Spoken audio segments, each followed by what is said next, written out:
They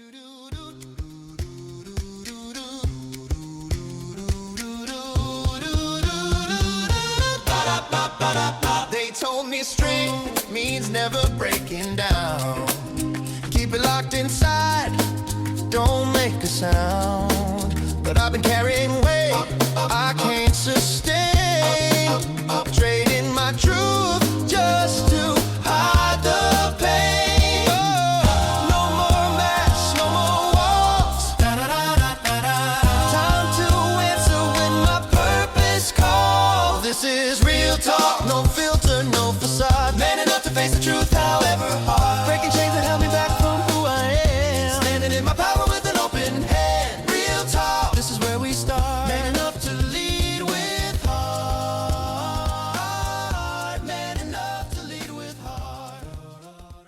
Brother, let me ask you something. When was the last time someone asked you what you need? Not what your family needs, not what your company needs, not what your partner needs or your kids need or your parents need. What do you need? If you can't remember the last time someone asked you that question, or if the question itself feels strange, like it doesn't even apply to you, you're not alone. Because somewhere along the way, you learned that being a man means being the provider, the one that shows up, the one who handles it, the one who makes sure everyone else is taken care of, no matter what it costs you. And now you're exhausted. You're running on empty. You're giving and giving and giving, and nobody's asking if you have anything left. This is Man Enough, Real Talk. I'm Angela Armstrong, and today we're talking about the provider paradox.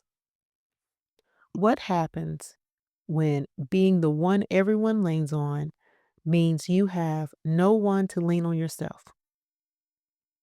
If you've ever felt like you're carrying the weight of the world and nobody notices, if you've ever wanted to just stop for a minute, but you can't because everything will fall apart. If you've ever wondered who's going to take care of you while you're taking care of everyone else, this episode is for you. Let me tell you about a conversation that I had during my Coast Guard years that changed how I understood what men carry. One of my team members, we're going to call him Michael, was one of the most reliable people that I'd ever worked with. He showed up early, stayed late, never complained, always had it handled. The guy that everyone counted on. Well, one day, I noticed that Michael looked different. He was tired in a way that sleep couldn't fix. So I pulled him aside and I asked him directly, "Michael, are you okay?" And he told me something that I will never forget. He said, "Chief, I don't even know what okay feels like anymore. I just know what handle it feels like." He told me about his life, working full time, taking care of his aging parents, supporting his wife and 3 kids, coaching his son's baseball team because no other dad would step up, helping his brother who was going through a divorce at that time. And he was also sending money to his sister who was struggling. And nobody was asking him how he was doing. Nobody was checking if he needed anything because Michael always had it handled until the day that he didn't. He had a breakdown right there in my office, not because he was weak, but because he'd been strong for so long, for so many people that he forgot he was human. That's the provider paradox. You've been taught that your value is in what you provide, how much you earn, how well you take care of your family, how many problems you can solve, how much weight you can carry without breaking. And the better you are at providing, the more people depend on you. The more people depend on you, the less you feel like you can stop. The less you can stop, the more exhausted you become. And the more exhausted you become, the more isolated you feel. Here's the thing that nobody tells you about being the provider. When you're the one that everyone leans on, you start to believe that needing support yourself is a failure, that asking for help is weakness, that admitting you're struggling means that you're not man enough to handle your responsibilities. So you keep going. You keep providing. You keep showing up. You keep handling it until one day you realize you don't remember the last time you felt like yourself. You don't remember the last time you did something just because you wanted to, not because someone else needed you to. You don't remember the last time that you felt taken care of instead of being the one taking care of everyone else. And the worst part, nobody noticed because you've been so good at hiding it, so good at keeping it all together, so good at being the provider that everyone just assumes that you're fine. Let's talk about what this costs you, because the provider paradox isn't just about being tired. It's about what happens to you when you spend years, sometimes decades, putting everyone else first. First, you lose yourself. You become so focused on what everyone else needs that you forgot what you need. You forgot what you like. You forgot what brings you joy.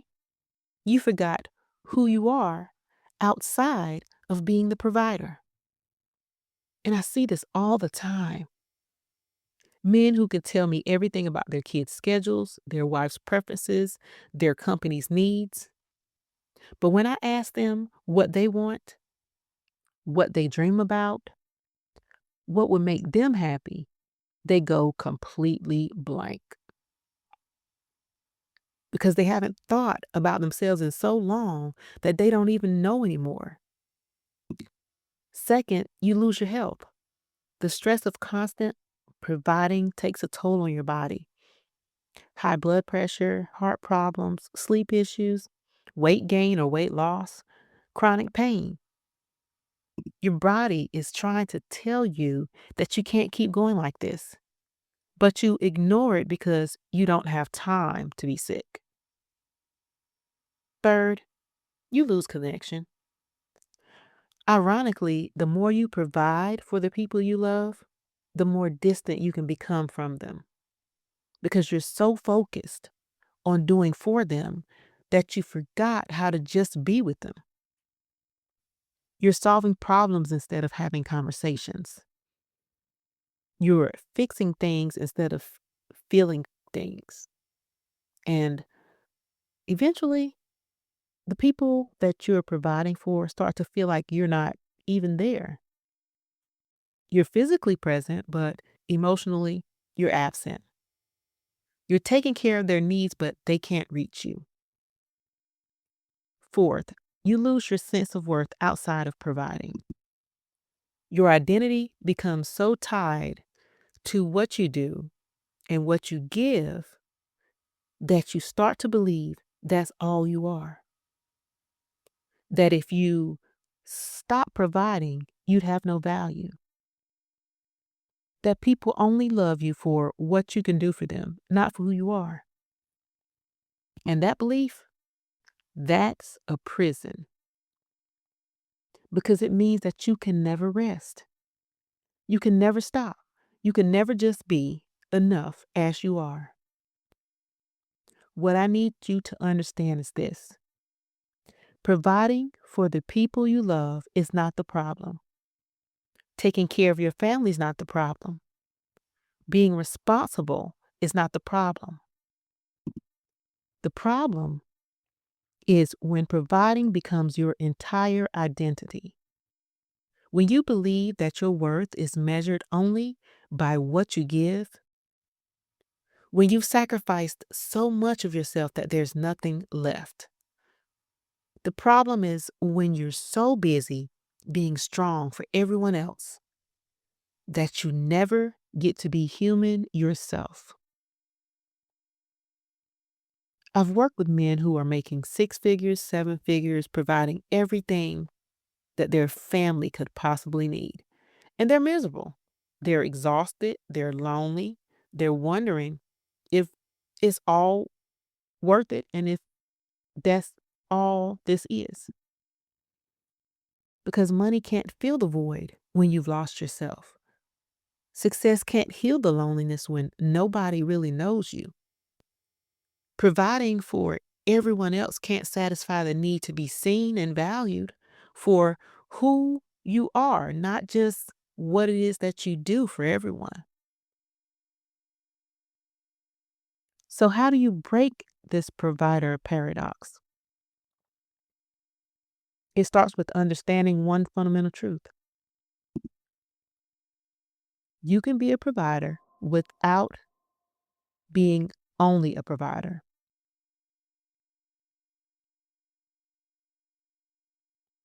You can be a provider without being only a provider. You can take care of others without abandoning yourself. You can be responsible without sacrificing your humanity. But it requires you to challenge some beliefs that you've been carrying for a long time. First belief I want you to challenge is your worth is measured by what you provide. The truth is your worth is inherent. You have value simply because you exist, not because of what you do, what you earn, or what you give. You matter because you're human, not because you're useful. I know that might sound soft to you.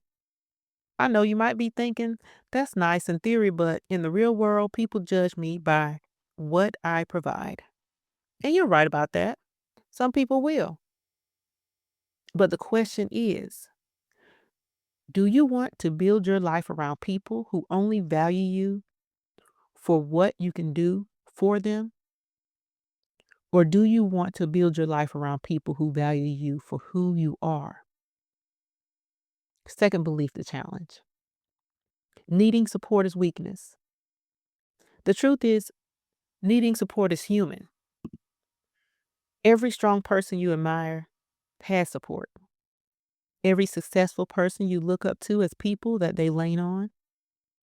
The difference between them and you is that they've given themselves permission to receive, not just to give. Asking for help doesn't make you weak. It makes you wise. It means that you understand that you can't do everything alone, and you're brave enough to admit that. Third belief to challenge. If I stop providing, everything will fall apart. The truth is, you're not as indispensable as you think. And I don't mean that as an insult. I learned that lesson because I used to be you. But I mean that as liberation. The world will keep turning if you take a break. Your family will survive if you're not constantly solving every single problem that they have.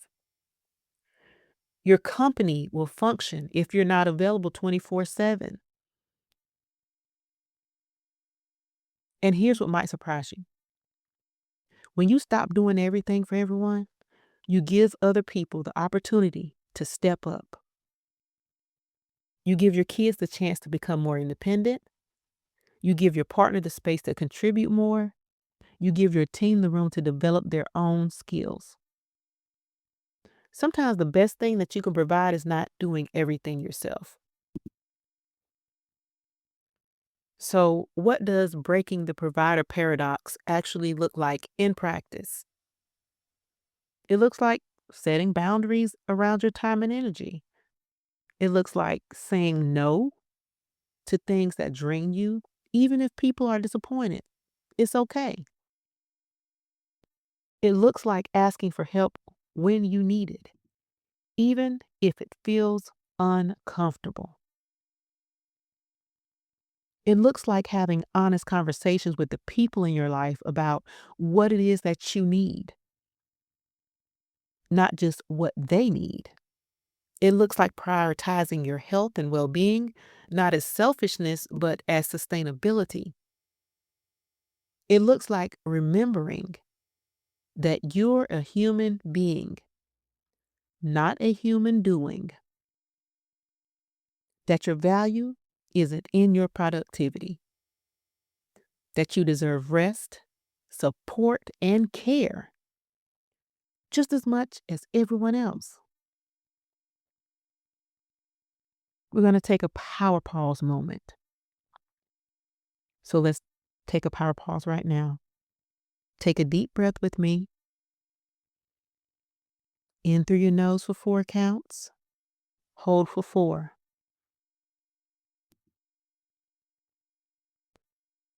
Out through your mouth for 4.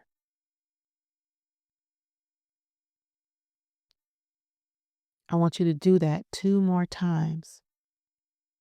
In through your nose for 4 counts.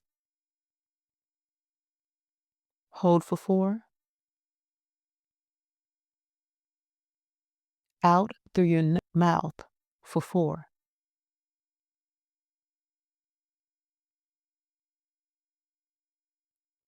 Last time. In through your nose for 4 counts. Hold for 4. Out through your mouth for 4. Now, I want you to ask yourself 3 questions. Don't answer it out loud. Just let the answers sit with you. Question 1. What am I providing for others that I'm not providing for myself? Question 2. What would I need to feel supported instead of just being the support? Question 3. What would change if I believed my worth wasn't tied to what I provide? Just sit with those questions for a moment.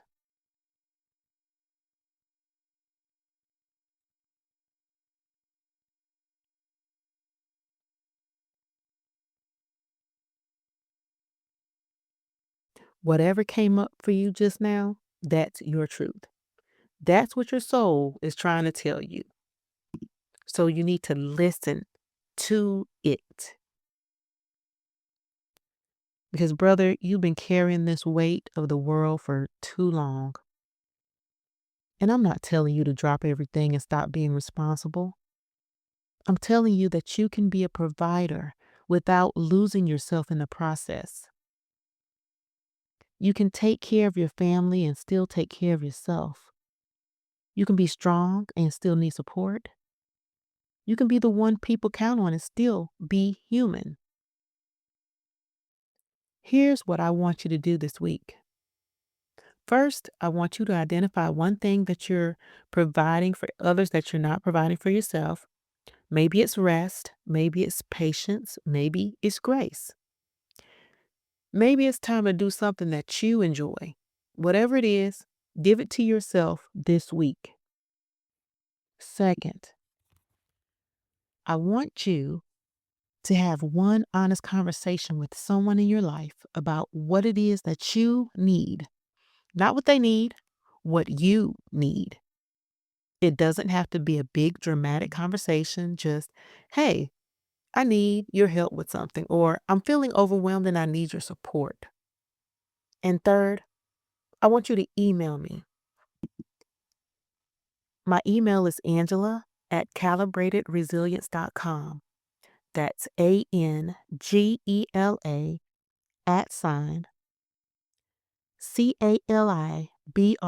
CALIBRATED RESILIENCE.com. Again, that email is Angela@calibratedresilience.com.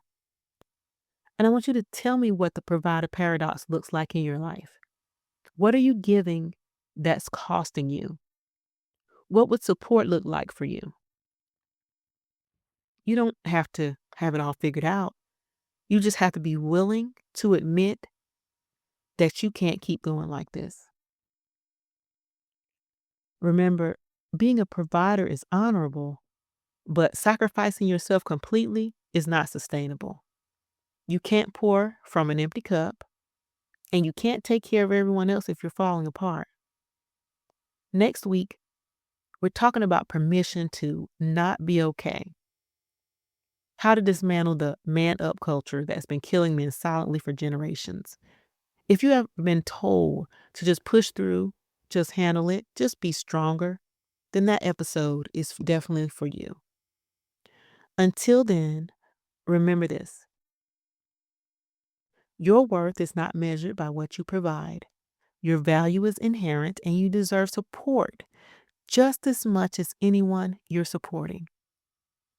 Take care of yourself, brother, not because you have to, but because you deserve to.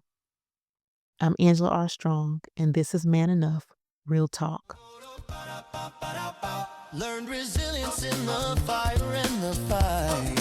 But real courage shows up in the quiet night. When I choose to feel instead of running away. When I speak my mind and mean what I say. No more silence, no more shame. Time to step into a different game. No filter, no facade. Man enough to face the truth, however hard. Break your chains to help me back.